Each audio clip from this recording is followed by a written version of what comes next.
अस्सलाम वालेकुम दोस्तों, मेरा नाम है अली उमर, हमेशा की तरह मौजूद है दाऊद और आप देख रहे हैं जिस वक्त क्रिकेट अवर एडी शो को किससे देखना तो है। दूसरे आप लोग से बात करने जा रहे हैं। बात करेंगे जी आज आपके साथ टॉप न्यूज का सेगमेंट है, आपसे शेयर करेंगे। नंबर 1 पे आप लोग से बात करने जा रहे हैं, जो हमारे पास अपडेट आ रही है वो आ रही है जी प्रैक्टिस के हवाले से। तो रेन की वजह से पाकिस्तान ने जो वो मैच से पहले इंडोर प्रैक्टिस की है, इस पर बात करेंगे। बात करेंगे जी बाबर आजम को लेकर कि बाबर आजम जो है वापसी कर रहे हैं। T20 में उनको वापसी करवाई जा रही है। एशिया कप और T20 वर्ल्ड कप से पहले टीम में यह कहानी है, वो आपको बताएंगे। बात करेंगे फखर को कमबैक को लेकर कि उन्होंने जबरदस्त प्रैक्टिस की है, ये क्या स्टोरी है वो भी आप लोग को शेयर करेंगे। मुल्तान सुल्तान के जो ऑनर एडली त्रीन, उन्होंने कहा है कि PSL कैसे नंबर 1 है, मतलब आप बताएं कि आपने क्या एक्स्ट्रा इसके लिए किया है जो आप नंबर वन कह रहे हैं, इस पर बात करेंगे। एहसानुल्लाह के कमबैक को लेकर अली त्रीन ने एक प्लान बनाया है, वो क्या प्लान है वो आप लोग से शेयर करेंगे। पाकिस्तान की प्लेइंग 11 क्या होने जा रही है, इस पर बात करेंगे। चैपमैन के हवाले से बात करेंगे कि भाई नहीं है, वो दोबारा से अनफिटिंग है।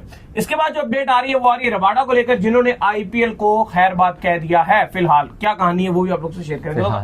तो अगर आप हमारे चैनल पर पहली बार हैं, चैनल को अभी सब्सक्राइब करो, साथ ही बेल आइकन बजाना। तो बात का खास करते हैं नंबर 1 खबर के साथ जो हमारे पास आ रही है। तो दाऊद साहब, जहां पर ये मैच खेला जाना है वहां पर जो है पहले हुई है बारिश के चलते पाकिस्तान टीम को जो है वो इंडोर प्रैक्टिस सेशन करना पड़ा। लेकिन बिल्कुल माउंट मोगानुई में आज बारिश रही, जिसकी वजह से पाकिस्तान टीम की जो प्रैक्टिस सेशन था वो कैंसिल कर दिया गया और पाकिस्तान टीम ने जो प्रैक्टिस की वो इंडोर प्रैक्टिस की और ज्यादा प्रैक्टिस पाकिस्तान टीम नहीं कर सकी, क्योंकि आपको बताया कि मौसम, हमने आपको कल भी बताया था कि थोड़ा सा मौसम बादलों वाला रहा है। इवन जो फोरकास्ट है, क्योंकि कल मैच है, कल क्या कह रहे हैं, आज रात को 3 बजे खेला जाएगा मैच, लेकिन चूंकि जो वेदर की फोरकास्ट है वो बेहतर नजर आ रही है। आज उस तरह से बारिश नहीं होनी जो अपकमिंग डे है, क्योंकि न्यूजीलैंड में तो दिन शुरू हो चुका है, लेकिन अपडेट यह है कि फिर भी क्लाउडी वेदर रहेगा और शायद किसी टाइम पर 1-2 बार बूंदाबांदी का सिलसिला, जो हल्की सी ड्रिजलिंग होती है, वो शायद पॉसिबल हो, क्योंकि परसों की जो फोरकास्ट है वो भी काफी खराब बताई जा रही है माउंट मोगानुई की, कि वहां बारिश होगी।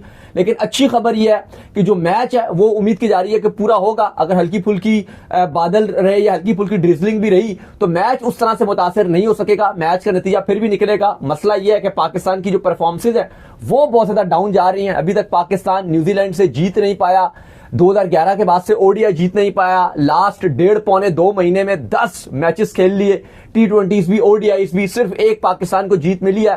तो पहले से पहले हमारे यंगस्टर्स को मौका मिला, वो भी कुछ खास नहीं कर सके, फिर सीनियर्स को मौका मिला, वो भी कुछ खास कर नहीं सके। और दुख की बात यह कि 2 मैचेस जो हुए ODIs, दोनों में ही पाकिस्तान टीम को स्लो ओवर रेट का जुर्माना भी पड़ा है। बिल्कुल जी। इसके बाद जो अपडेट आ रही है वो आ रही है बाबर आजम को लेकर। तो खबरें ये हैं कि बाबर आजम को जो है कमबैक करवाने की तैयारी की जा रही है T20 के अंदर, आपके एशिया कप और T20 वर्ल्ड कप से पहले। रीजन ये बताई जा रही है कि जो आपके यंगस्टर्स हैं वो बुरे तरीके से फ्लॉप हुए और न्यूजीलैंड में पाकिस्तान जो 4-1 से सीरीज आ रहा। दाऊद, सवाल मेरा ये है कि चलो यंगस्टर तो फ्लॉप हुए, जो सीनियर थे उन्होंने न्यूजीलैंड में क्या उखाड़ लिया। जो न्यूजीलैंड अभी आपकी ODI टीम गई हुई है, आज तीसरा मैच है, वो भी तो 2-0 से सीरीज जो है वो ऑलरेडी हार चुके हैं। बाकी मैं ये भी समझता हूं कि जो बाबर का जो एक मेन मसला है वो ये भी है कि रिजवान की वजह से कहीं ना कहीं उनके ऊपर T20 में बहुत प्रेशर बना। अगर बाबर अकेले होते तो शायद T20 में जगह बनाने में कामयाब हो जाते, लेकिन रिजवान के चलते तो बिल्कुल ही काम खराब हो गया। देखो, 2 अगर T20 में एक जैसे प्लेयर आ जाते हैं तो फिर जाहिर है फिर प्लेइंग 11 में भी मुश्किलात बनती हैं और चीजें खराब होती है। लेकिन फिलहाल खबर यह है कि जो आपकी सिलेक्शन कमेटी है वो ये लाएअमल तैयार कर रही है कि बाबर आजम को एशिया कप और T20 वर्ल्ड कप के लिए टीम में वापसी लाई जाए।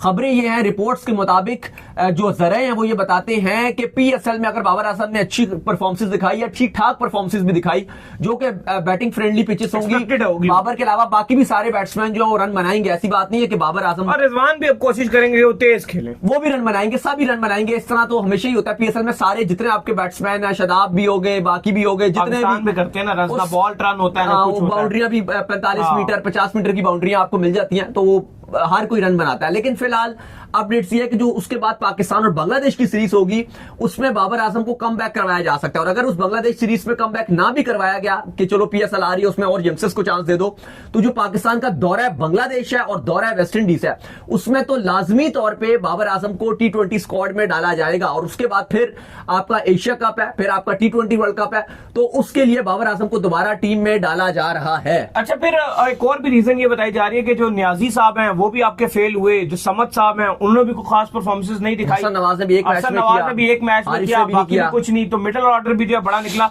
लेकिन अब मसला ये है कि अगर आपके जो है साइम अयूब और फखर जमान जो है वो आपके ओपनिंग करने के लिए आ जाते हैं, या बाबर आजम को हमें पता है जो बाबर का मेन रोल है वो तो ओपनिंग का है, तो आप क्या फखर को वन डाउन करोगे या बाबर को वन डाउन करोगे, वो बड़ा इशू है दाऊद। नहीं देखो, फिर तो मसला ये आ जाएगा ना कि अब अगर आपने बाबर आजम को रखना बाबर है तो ना, पावर प्ले में खेलने वाला प्लेयर। देखो मेरा मानना ये कि अगर आपने बाबर आजम को रखना है, बाबर रिजवान में से अगर आपने रखना है तो आप एक को रख सकते हो। और अगर आप ये सोच के रख रहे हो कि दुबई में आपका है एशिया कप है, T20 वर्ल्ड कप आपका श्रीलंका में आपने खेलना है, तो आपको स्पिन विकेट्स मिलेंगी, तो चलो अगर आप एक इस तरह का अपने रखना भी चाहते हो तो आप रख सकते हो बाबर ही बेटर है। बिल्कुल एग्जैक्टली, आप बाबर आजम को रख सकते हो। उसमें ना दो चीजें हैं बड़ी इंपॉर्टेंट। एक तो ये कि अगर आपको लगता है कि ऐसा विकेट है जहां पे बहुत फ्लैट विकेट है, जहां पे हमें बाबर को जरूरत नहीं पड़ी, तो आप बेंच पे भी बिठा सको, मतलब फ्लेक्सिबल हो कि आप खिलाओ बाबर आजम को, स्क्वाड में रखो। लाजमी नहीं कि हर मैच खिलाना है। हाँ, ये नहीं कि अगर आपने बाबर आजम को स्क्वाड में रख लिया तो अब कंपलसरी हो गई कि बाबर आजम खेलेंगे भी और ओपन भी हाईजैक हो गई। सेकंड एक और चीज बड़ी इंपॉर्टेंट है कि बाबर को भी ये समझना पड़ेगा, जो रोल सलमान अली आगा निभा रहा है ना, उस तरीके से बाबर खेलें T20 के अंदर, जिस तरह सलमान अली आगा नहीं इतना बॉलों को रोक रहे हैं, अगर तो वो अपने स्ट्राइक रेट को बहुत मेंटेन करे, हालांकि वो भी इन जैसे ही प्लेयर है। अगर आप बाबर आजम, लेकिन देखो सलमान अली आगा फिर भी टेस्ट में भी देख लो या ओडीआईस में भी देख लो, वो जिस नंबर पे खेलते हैं, नंबर 5 पे, नंबर 6 पे, वो थोड़ा सा ऐसा रोल भी उनको मिलता है कि एक टाइम पर उनको हिटिंग भी करते हैं, लेकिन बाबर भी कर सकते हैं अगर करना चाहिए। लेकिन अब आप देखो ना, अगर तो आप बाबर आजम को स्क्वाड में रखते हो एशिया कप में, अगर आपका प्लान है कि बाबर आजम को लेके जाना चाह रहे हैं, कप्तानी तो नहीं दी, लेकिन चलो उनको बैटिंग में एक सीनियर प्लेयर है, विकेट्स अगर जल्दी गिरते हैं तो हम उनको रखना चाहते हैं, चलो आप रख लो। लेकिन देखो इसमें ना अब आप एक चीज मत भूलना कि फिर आप ये इसमें बहुत ज्यादा आपने जिद नहीं लगानी कि अब हम उनको ओपनिंग ही कराएंगे। उनकी वजह से आप साइम और फखर का नंबर छेड़ दो, किसी मैच में साइम को 3 पे कर दो, कभी फखर को 5 पे भेज दो, कभी इधर कर दो उधर कर दो। वो अगर आपने कॉम्बिनेशन खराब किए ना तो फिर वो आप पूरा टीम का बेड़ा गर्क कर दोगे। तो बाबर का क्या करोगे, वन डाउन खिलाओगे, ओपनिंग कराओगे, करोगे क्या? ये फिर आप यही कर सकते हो कि बाबर आजम को आप नंबर 3 पे खिलाओ, क्योंकि ओपनिंग में बाबर T20 में मुझे तो समझ आता है, जो आपका दायरा लगा होता है, दायरे में उसकी ड्राइवें अच्छी लगती हैं, दायरा खुलता जाता है तो बाबर का स्ट्राइक रेट आप रिकॉर्डेड उठाकर देख लीजिए कि दायरे में कितना दायरा खुल जाए, कितना। देखो इसमें आपको पहले तो दो चीजें डिसाइड करनी है। पहले तो अगर आपको लग रहा है कि यार लो स्कोरिंग मैचेस होंगे और आपको लग रहा है कि उस तरह से कंडीशन थोड़ी मुश्किल है, तो फिर आप ये डिसाइड कर सकते हो कि फिर आप बाबर को साइम के साथ ओपनिंग करवा सकते हो, जैसे जल्मी भी कर रहे हैं। उस सूरत में आप शायद फखर जमान को नंबर 3 पे भेजोगे, क्योंकि आपने पहले भी बहुत उनको भेजा हुआ है। लेकिन अगर आपको लग रहा है कि विकेट फ्लैट है, छोटे ग्राउंड्स हैं, तो फिर आप रिस्क मत लो, फिर आप फखर जमान और साइम अयूब के साथ ही ओपनिंग करो। मैं वही बात आपसे कर रहा हूं ना कि फिर अगर आप स्क्वाड में रख रहे हो बाबर आजम को और आपने ये प्लान बनाया है, जो रिपोर्ट्स बता रही है कि हम उनको PSL के बाद दौरे जो आपका बांग्लादेश है उधर से आप बाबर आजम की वापसी करवा रहे हो, तो फिर आप ये माइंड में रखो कि फिर बाबर आजम के साथ हम फ्लेक्सिबल रहेंगे, हम उनको किसी भी नंबर पे भी खिला सकते हैं, प्लस हम उनको बेंच पे बिठाना पड़ेगा तो वो भी बिठाएंगे। फिर जोर जबरदस्ती नहीं है कि भाई आप बाबर खेलेंगे तो ओपनिंग ही करेंगे। देखो बाबर आजम बुरे खिलाड़ी नहीं है, ना उनसे कोई फैंस उनको कोई बुरा समझते हैं, वो पाकिस्तान के खिलाड़ी हैं और बहुत ही टाइम के बाद एक ODI और टेस्ट का एक मजा आपको प्लेयर मिला है बाबर आजम की सूरत में।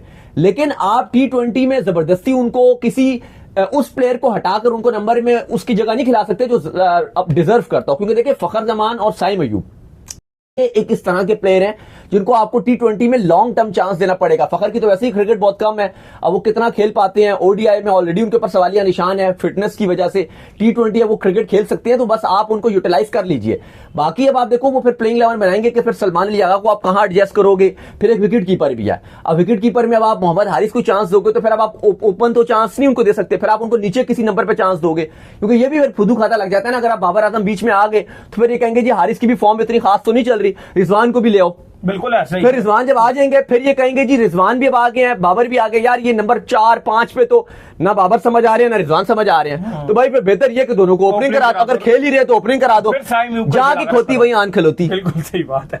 खैर इसके बाद जो अपडेट आ रही है वो आ रही है फखर जमान को लेकर, और अपडेट ये आ रही है फखर जमान के हवाले से कि उन्होंने लाहौर कलंदर का कैंप ज्वाइन किया हुआ है और भरपूर प्रैक्टिस कर रहे हैं। भाई देखिए बिल्कुल फखर जमान के हवाले से जो अपडेट है वो उन्होंने आज भरपूर किस्म का अपना प्रैक्टिस सेशन किया। लाहौर कलंदर ने अपना कैंप लगाया हुआ है, जहां पर उनके ओवरसीज खिलाड़ी भी, लोकल प्लेयर्स भी शिरकत कर रहे हैं जो नेशनल ड्यूटी में अवेलेबल है, जो वहां पर नहीं है। उन्होंने भरपूर किस्म की प्रैक्टिस की। फखर जमान आए और वो बड़े होपफुल हैं कि वो उनकी जो फिटनेस है वो काफी उन्होंने रीगेन कर लिया है और वो उम्मीद कर रहे हैं कि लाहौर कलंदर की तरफ से वो अच्छा खेलते हुए अपनी फॉर्म वापस करेंगे और पाकिस्तान टीम में भी आ जाएंगे। बिल्कुल। इसके बाद जो अपडेट आ रही है वो आ रही है जी मुल्तान सुल्तान के ऑनर अली तरीन के हवाले से। तो उन्होंने बड़ा क्रिटिसाइज किया है PCB को और उनका ये कहना है कि भाई जो मार्केटिंग है वो उस लेवल की नहीं की जा रही। आप बार बार बोलते हैं कि PSL जो है नंबर 1 है, नंबर 1 है। आप दिखाएं आपने नंबर 1 बनने के लिए क्या किया, कोई एक्स्ट्रा रूल लाए हैं, हुआ क्या? अभी आप देखो कुछ दिन रह चुके हैं और मैं उनकी बात से एग्री करता हूं। मुझे लगता है कि इस बार का PSL वर्स्ट 3 PSL जाएगा। तो देखिए पीएसएल इस बार जो नाकाम हो रहा है, सबसे जो उसका बड़ा रीजन है वो आपकी पाकिस्तान टीम की पैथेटिक परफॉर्मेंस और चैंपियंस ट्रॉफी है।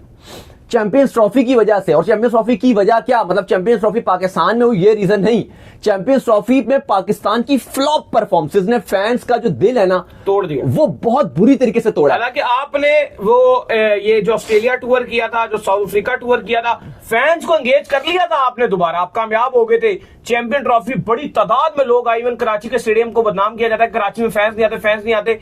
मैंने कराची के स्टेडियम के बाहर खड़े होकर कवर किया, इन्होंने कराची के स्टेडियम के बाहर खड़े होकर अंदर से कवर किया। नहीं, बाहर हम धूप में खड़े रहे ना, पहले भी हमने सारी वीडियोस बाहर की ना, क्योंकि हमारे एक पॉलिसी बनी हुई थी, आईसीसी की पॉलिसी थी ना हमारी, कि हम जो है वो बाहर से वीडियो बनाएंगे, बैठे तो हम अंदर ही होते हैं, सारी बात है। मैं आपको ये बताना चाह रहा हूँ कि इतना हार्ड वर्क हम वहां कर रहे थे, और कितनी तादाद में हमने फैंस को जो है वो आते जाते सब कुछ करते जो है फैंस को वहां पर देखा। लोग एक बदनाम है ना कराची के यार फैंस, यार जब फैंस है फिर आपने क्या किया वहां पे? नहीं, क्या किया? कुछ भी नहीं किया ना। अब देखो वही वजह है कि जब आप इतनी बुरी क्रिकेट खेल रहे हो और लास्ट पिछले आईसीसी इवेंट्स में आप इतना डाउन हुए हो, तो फिर फैंस का जो इंटरेस्ट है वो बड़ा नीचे गिर जाता है। और यही सबसे बड़ी वजह है कि इस बार जो पीएसएल है वो थोड़ा सा डाउन की तरफ जा रहा है। इवन मैं और अली बार बार ये बात कर चुके हैं कि पिछले 3 साल से जो प्लेयर्स है ना, फॉरेन प्लेयर्स, वो इस बार बेहतर आए हैं, लेकिन जो फैंस का जो इंटरेस्ट लेवल है वो काफी नीचे की तरफ जा रहा है, क्योंकि फैंस को लग रहा है कि यार ये इंटरनेशनली तो कुछ करते नहीं है, आपस में खेल खेल के परफॉर्मेंस दिखा भी देंगे तो कोई खास फायदा नहीं है।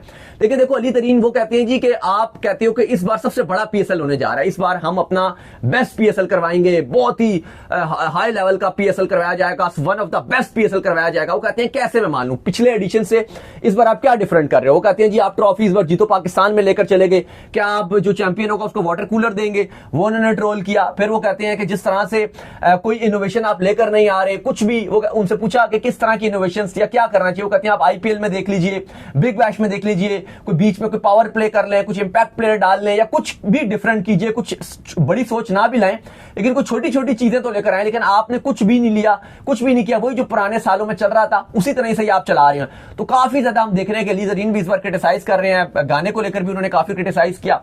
वैसे हमने देखा कि इस बार फैंस ने गाने के ऊपर भी, जो पीएसएल का सॉन्ग है उसके ऊपर भी बिल्कुल इंटरेस्ट नहीं दिया, ना उसको उस तरह से फॉलो किया, ना उसके व्यूवरशिप आई। और वजह ये लग रही है कि फैंस थोड़े से डिसअपॉइंट हुए हैं। इवन जो टिकट्स आए हैं पीएसएल के, अगर आप देखें तो अभी तक टिकट्स भी फैंस का खरीदने का वो रुझान नजर बिल्कुल भी नहीं आ रहा। नहीं, बिल्कुल आप सही कह रहे हैं। खैर, इसके बाद जो अपडेट आ रही है वो आ रही है मुल्तान सुल्तान के ऑनर के हवाले से। तो मुल्तान सुल्तान के जो ऑनर अली तरीन, अभी जिनकी हम बात कर ही रहे थे, तो उन्होंने एहसानुल्लाह के हवाले से बात की, और एहसानुल्लाह को उन्होंने कम बैक का तरीका बताया। बड़ी देर वो नेट्स में जो एहसानुल्लाह के साथ भी रहे हैं। क्या तरीका बताया जी? देखिए उन्होंने आकर बात भी की और उन्होंने कहा कि मेरी एहसानुल्लाह से नेट पे भी बातचीत गपशप हुई थी, और वो कहते हैं कि एहसानुल्लाह नेक्स्ट साल पीएसएल में भी आ जाएगा और वो पूरी पाकिस्तान टीम में भी कम बैक कर सकता है। बस यही है कि मैंने भी उसको मशवरा यही दिया है, और वो भी इस बात पर कायम है कि वो ये पूरा साल डोमेस्टिक सीजन खेलेगा, पूरा पाकिस्तान का जो डोमेस्टिक सीजन है वो कंप्लीट खेलेगा, और फिर नेक्स्ट ईयर से वो पीएसएल में आ जाएगा। याद रहे कि यही वो अली तरीन है जिन्होंने पीएसएल के ड्राफ्ट से एक दिन पहले आकर मीडिया में ये बात कही थी कि मैंने बड़े बड़े सर्जन्स को दिखा दिया है एहसानुल्लाह को, और आप वो कभी भी 150 की स्पीड से बॉल नहीं कर सकते। अनफॉर्चुनेट है, ये सैड थिंग है, लेकिन आप एहसानुल्लाह सिर्फ 130 के बॉलर ही रह गए हैं और उनकी क्रिकेट खत्म हो गई। जिसके बाद एहसानुल्लाह ने आकर प्रोटेस्ट भी किया था, और डिफरेंट यूट्यूब चैनल में 2-3 बाउंसर मारे हैं, तो स्पीड निकाली 140 डिफरेंट यूट्यूब चैनल पर आकर उन्होंने बोला था, और उन्होंने कहा था ऐसा कुछ नहीं है, मैं अभी भी 140 की स्पीड से बॉल कर सकता हूं, और अभी तो मैं खुद अपने ऊपर जोर नहीं डाल रहा, मैं 150 की भी बॉल डाल दूंगा। काफी वो गुस्सा भी हो गए थे, लेकिन फाइनली उनका मुल्तान सुल्तान के साथ पैचअप भी हो गया, और उन्होंने भी इस बात पर आपको कायम है कि वो पूरा सीजन डोमेस्टिक का खेलेंगे और अगले साल वो पीएसएल में भी आएंगे, और वो स्पीड से गेंद भी कर रहे हैं। बिल्कुल जी। खैर, इसके बाद जो अपडेट आ रही है हमारे पास वो आ रही है पाकिस्तान की प्लेइंग 11 को लेकर। तो आज भी एक्सपेक्टेड है कि पाकिस्तान की प्लेइंग 11 में जो कुछ तब्दीलियां हो सकती हैं। उस दिन दाऊद साहब, फहीम अशरफ साहब आए हुए थे, नसीम शाह ने भी बड़ी बातें की, फहीम अशरफ ने भी बड़ी बातें की। फहीम अशरफ ने कहा जी भाई हम तब तक नहीं जीत सकते जब तक हमारे अपने रन जो है वो हम अपने इंडिविजुअल रन बनाएंगे, तब तक कोई फायदा नहीं। ये किसको टोंटे मार रहे थे? नहीं, वो आई थिंक किसी और को टॉन्ट तो नहीं मार रहे थे, लेकिन उनका थोड़ा यही था कि वो अपनी ऊपर भी हवाले से भी बात कर रहे थे कि मैंने और नसीम ने रन जरूर बनाए, लेकिन टीम जीत नहीं सकी, तो कोई फायदा नहीं है। लेकिन देखें, यकीनन तौर पर बात तो उन्होंने की और काफी ज्यादा हाईलाइटेड भी हुई थी। अब देखें, अब जो कल पाकिस्तान और न्यूजीलैंड का मैच खेला जाने, अब पहले तो बेसिकली रात 3 बजे समझ लीजिए आप, और सुबह 12 बजे तक जाएगा। अब पहले तो न्यूजीलैंड के कैंप से खबर आ रही है, और खबर यह है कि मार्क चैपमैन स्टिल अनफिट है, और उनकी जगह जो टिम सैफर्ड को स्क्वाड में रखा गया था तो उनको रिमेन स्क्वाड में रखा गया और चैपमैन अब उनको रिलीज भी कर दिया गया क्योंकि अब चैपमैन इस सीरीज से बाहर हो गया, आखिरी मैच है। पाकिस्तान के कैंप से भी खबरें आ रही हैं कि 1 से 2 तब्दीलियां पाकिस्तान टीम भी कर सकती है। हारिस रऊफ के वाले से भी खबर है कि चूंकि ऑलरेडी वो सारे तरह मैचेस खेल रहे हैं तो अब टीम मैनेजमेंट चाह रही है कि थर्ड मैच है, ये ऑलरेडी डेड रबर मैच है, तो शायद हारिस रऊफ को भी रिलीज कर दिया जाए, उनको भी आराम करवाया जाए। खुद दिल शाह के हवाले से खबर आ रही है कि उनको अब 11 में मौका दिया जाएगा, जो चैंपियंस ट्रॉफी में बेहतर परफॉर्मेंस दिखा रहे थे लेकिन अभी तक एक भी ओडीआई खेलने का उनको मौका नहीं मिला, तो खुद दिल शाह को 11 में चांस मिल सकता है। लेकिन अब वही बात है कि जब आप सीरीज ही पूरी हार गए तो फैंस का भी वो इंटरेस्ट उस तरह से रहा नहीं। देखे ना, अब फैंस तो रात को 3 बजे से उठकर मैच देख रहे होते हैं, रमजान में भी 3 बजे से देख रहे थे, ईद पर भी लोगों ने देखा, अब ईद के बाद भी लोग देख रहे होते हैं। लेकिन थोड़ा सा पाकिस्तान टीम को भी चाहिए कि कोई खुशी दिला दे। अब पूरे इस दौरे में आपने 8 मैचेस खेले हैं, 8 में से अभी तक आप सिर्फ 1 मैच जीते हो, ये बहुत ही अनफॉर्चुनेट है। चलो अभी तो आपने 1 मैच अभी कम खेला, अभी आप खेल लोगे, 8वां मैच भी कल हो जाएगा। लेकिन अगर आप देखो तो न्यूजीलैंड की क्या टीम है, बिल्कुल उनके जो कप्तान भी नहीं है, सेटनर भी नहीं है, फिर उनका सेकंड कप्तान था टॉम लैथम, वो भी नहीं है। अब ब्रेसल को उन्होंने ओडीआई की कप्तानी दे दी, चैपमैन भी नहीं है, काइल जेमिसन भी आराम कर रहा है, मैट हेनरी भी अनफिट है, आधे प्लेयर आईपीएल खेलने के लिए गए हैं। फिर भी अगर आप नहीं जीत पा रहे, यकीनन तौर पे आप बोलोगे ये न्यूजीलैंड की सी टीम है। अगर इससे भी आप 1 मैच नहीं जीत पा रहे तो फिर अब हम क्या बोले। खैर, इसके बाद जो अपडेट आ रही है वो आ रही है रबाडा के हवाले से, और अपडेट ये आ रही है कि रबाडा ने जो है वो आईपीएल को फिलहाल खैर बात कह दी है, पर्सनल रीजंस की वजह से वो वापस चले गए। लेकिन रबाडा आईपीएल छोड़कर साउथ अफ्रीका वापस रवाना हो गए हैं। इस हवाले से जो उनकी फ्रेंचाइज है गुजरात टाइटंस, उसने भी अपडेट नहीं दी और रबाडा ने भी नहीं दी। कहा गया कुछ पर्सनल रीजंस और इंपॉर्टेंट पर्सनल रीजंस हैं और टाइम फ्रेम भी नहीं बताया कि वो वापस कब आएंगे, लेकिन फिलहाल वो चले गए हैं। कोई इस हवाले से अपडेट नहीं दी उनकी फ्रेंचाइज ने भी और खामोशी इख्तियार की हुई है। लास्ट मैच हमने देखा था वो 3 ओवरसीज खिलाड़ियों के साथ खेल रही थी, लेकिन फिलहाल रबाडा आईपीएल को छोड़कर अभी जा चुके हैं। तो उम्मीद करते हैं आज हमारे शो आपका वीडियो को लाइक कीजिए, हमारे चैनल को सब्सक्राइब कीजिए, साथ ही बेल आइकन को बजाइए, एक और काम कर लीजिए और वही कर लीजिए, इंस्टाग्राम के ऊपर आप जाइए और जाकर इनको फॉलो कीजिए। इंस्टाग्राम पे मुझे फॉलो कर लीजिए, वहां पे मैं मौजूद हूं, दाऊद क्रिकेट के नाम से। अगर आपको कोई सवाल हो तो भेजिएगा, इनको भी फॉलो कीजिए। मुझे फॉलो कीजिए, मैं क्रिकेट लवर अली ऑफिशियल के नाम से, लिंक डिस्क्रिप्शन में मौजूद है। नेक्स्ट वीडियो, अल्लाह हाफिज, बाय बाय, ख्याल रखिएगा।